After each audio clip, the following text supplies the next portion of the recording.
Hello， 大家好，我是田家博。聚光灯一闪而过的角落里，镜头给到了卢宇红，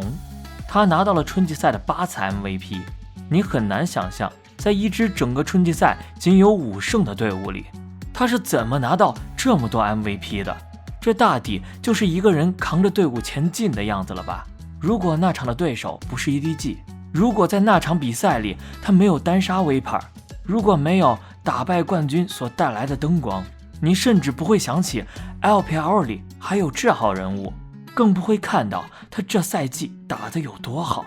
他不是新人，2000年1月出生的他是不折不扣的千禧之子，不仅比曾经的 LPL 3大新生代 AD 年长数月，出道时间更是可以追溯到2016年的春天。当 JK Love 还在为 YG 打城市争霸赛， Airboy 还没有激活他的大心脏， Betty 就已经坐在里约的奥林匹克体育馆里与传奇的 SKT 交手。他不是无名，2019年底加入 RNG， 龙坑女枪豪取5杀的意气风发，对安勿念的呼声四起，他被视作是 UZI 的接班人。时过境迁，如今很少看到观众对 Betty 的正面评价，甚至很少看到关于他的讨论。在偶尔谈到 Betty 的时候，你或许会说，哦，这个选手我知道的，但好像又仅此而已。他或许没能追上曾经被寄予厚望的自己，但不可否认的是，他也曾是一方联赛里的天之骄子。2019年是 Betty 职业生涯的分水岭，继2017年底卡萨加入 LPL， 闪电狼的中府也在1年之后走向了更高处的舞台。2019年春天， Betty 带领队伍横扫 MAD， 巩固着闪电狼在 LMS 的统治。5年赛区10座冠军奖杯，闪电狼拿到了其中的7个，是当之无愧的联赛班霸。这一年他还不到20岁，还有3年5载的职业生涯，可是他所在的 LMS 赛区却迎来了终结的倒计时。世界赛之后， LMS 将和东南亚赛区合并成新赛区 PCS。 在这个重要的历史转折点上，统治7个赛季的王朝队伍在 S9 冒泡赛输给 HKA， 没能赶上 S9 的末班车。作为知名的抗韩奇侠， LMS 赛区的一张名片，闪电狼无法阻挡下沉的历史，也没能像诺亚方舟一样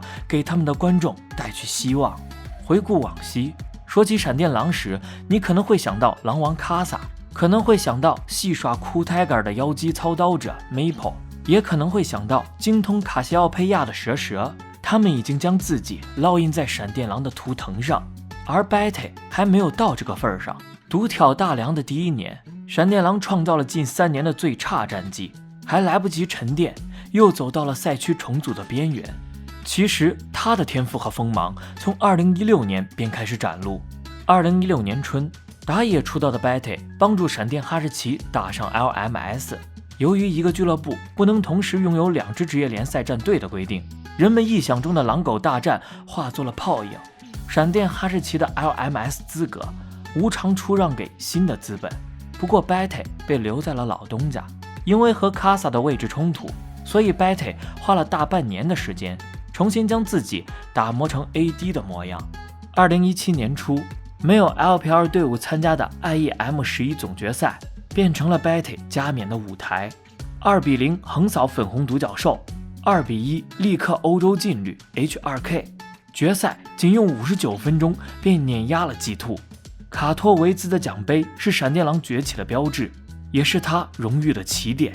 之后他揽下5个冠军联赛，连续3次入选赛季最佳阵容1阵。17岁成为首位登顶韩服的 LMS 选手。18岁参加亚运会的 Betty 已经是名副其实的赛区第1 AD。赛区的成绩独树一帜，闪电狼选手兵强马壮，队伍顺理成章地承载了 LMS 观众的期许。大家希望看到新的王者能打破魔咒，重塑古典赛区的两股和辉煌。显然 Betty 没能带队伍走得更远，虽然在外战的时候曾经以14-2的比分拿下强对话的胜利，不过这只是为数不多的闪光时刻，在更多的时候他们只是充当他人的背景板。就正如2019年 MSI 对阵 IG 的那场比赛，台湾解说说的那样，您打着篮球就拿下了大龙，我心想这样也行。在让人失望这件事上， FW 也延续了从不让人失望的传统。2019年的 MSI 只要闯出小组赛，他们就可以回到主场一赏父老乡亲，但最终他们以小组倒数第2的成绩早早告别了赛场，无数粉丝怒其不争，甚至喊出全世界通用的垃圾话：你们游回来吧。之后的夏季赛，闪电狼迅速挫败。休赛期，RNG 的橄榄枝漂洋过海伸了过来， Betty 走到了抉择的十字路口，加入 PCS 联赛，或许他能成为新联赛里的领军人。他足够年轻，足够出色，拥有足够的竞争力，或许能拿到更多的联赛冠军。加入 LPL 联赛意味着拥抱更大的舞台、更大的挑战以及更残酷的竞争，同时荣誉和世界赛也将在关山阻隔之外，不再是触手可及。打破平衡的关键砝码在于 UZI。 Betty 曾说自己来 RNG 是因为 UZI， 想看偶像是怎么玩游戏的，这样的选择合情合理，毕竟有谁能拒绝与偶像共处的魅力呢？尽管在世界范围内崭露头角，但对于 Betty 来说， LPL 是一个全新的生态圈。第一赛区酷爱打架，高手云集，能否适应也是一个未知之数。观众和粉丝也十分期待曾经在 MSI 被 UZI 压了100刀的选手能否接过前者的接力棒。答案随着德玛西亚杯的开幕映入观众的眼帘。半决赛对阵 GDG， 第2局20分钟落后的6000经济已然要将比赛带到崩溃的边缘。然而 Betty 的女枪始终寻觅着对方阵容的破绽，小龙团收割上野府，顺势拿下男爵，吹响了队伍反攻的集结号。随后中路团战爆炸输出的女枪再次拿到3杀，以 44% 的团队输出拿下 MVP。 3局比赛 15-1-22 的战绩也帮助队伍横扫 GDG。 决赛对阵 EDG， 虽然没有力挽狂澜的故事情节，不过 Betty 还是完美的执行了队伍安排的战术，前期稳住，中期发育，后期补足伤害，给龙虎狼让渡舞台。时隔471天，一场金色的雨再次落下，一座德玛西亚奖杯也驱散了 Betty 头顶的质疑。小小的德杯冠军或许并不足以称道，但却足以使观众的眼睛变得宽容。所以联赛初期的不温不火并没有让 Betty 遭受太多的批评和非议。当时间来到2020年的3月，状态起伏不定的 RNG 多次被卷入龙坑的僵持局面，他们需要龙团来扩大优势，他们需要龙团来扳平劣势。龙坑，这是一个 Betty 用脚步丈量了无数次的特殊地形，一个让闪电狼吃尽苦头的斗兽场。他想到了 S7 被 MSF 利用视野差闪击大龙后逆转，他想到了 Boxa 2抢大龙打破了他们在2018年 MSI 上的不败金身，他想到了2019年打着篮球的翠徐坤信步闲庭抢下大龙。那一刻他决定不再退缩，从前的回忆和苦楚通通化作了厄运小姐长枪中的弹幕，阿菲琉斯手中的银焰，升腾而起的烟花点燃了胜利的曙光，向前闪现。5枪4暴击是对勇气和果敢的恩赐。在 UZI 接班人之外，从此他有了一个更响亮的称号——龙坑战神。疯狂3月之后，日子回归平静，龙坑战神只是一时的，绵长的下路生活才是他的真正考验。在 Betty 3年的闪电狼生涯中，有2年是在哥哥们的庇护下成长的，这在不经意间将他推向了与偶像截然不同的稳健风格。不管是团战还是对线，活下来才是他峡谷之道的最高信条，生存的优先级要远远高于击杀。所以你时常能看到，当明去游走时， Betty 猥琐在塔后10分钟丢掉2层镀层，他实在是太稳了，稳到有时候你会觉得他有点怂。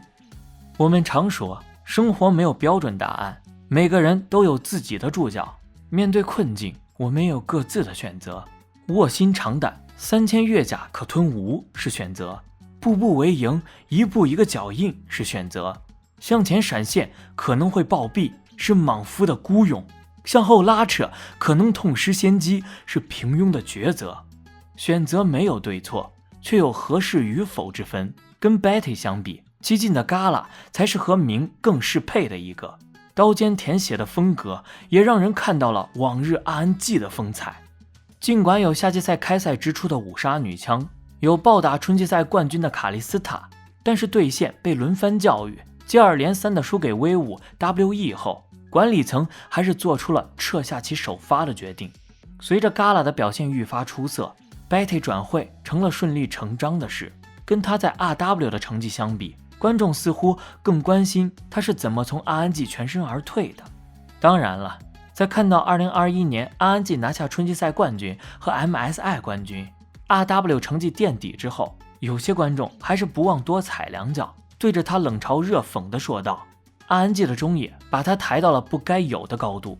长期的联赛沉沦勾勒出一副失意者的模样。从出道之初的 IEM 冠军，联赛5连冠，到如今难以翻身的联赛垫底，里约的桑巴热浪，微风拂面的釜山微风，见证了如梦似幻的职业开端。回过神来，自己却深陷岁月的囹圄之中。当失败已成家常便饭，久而久之便容易与时间妥协，丧失了勇气和追逐的信念。我本以为 Betty 丢掉了他的好胜心，直到7月份看到他们通过偷家的方式赢下比赛后，5个人拥抱庆祝的场景，我才发现他对胜利的渴望依旧炽烈。终于在2022年的春天， Betty 再次扮演了队伍救世主的角色，一切仿佛回到了那个被英雄主义填满的疯狂3月。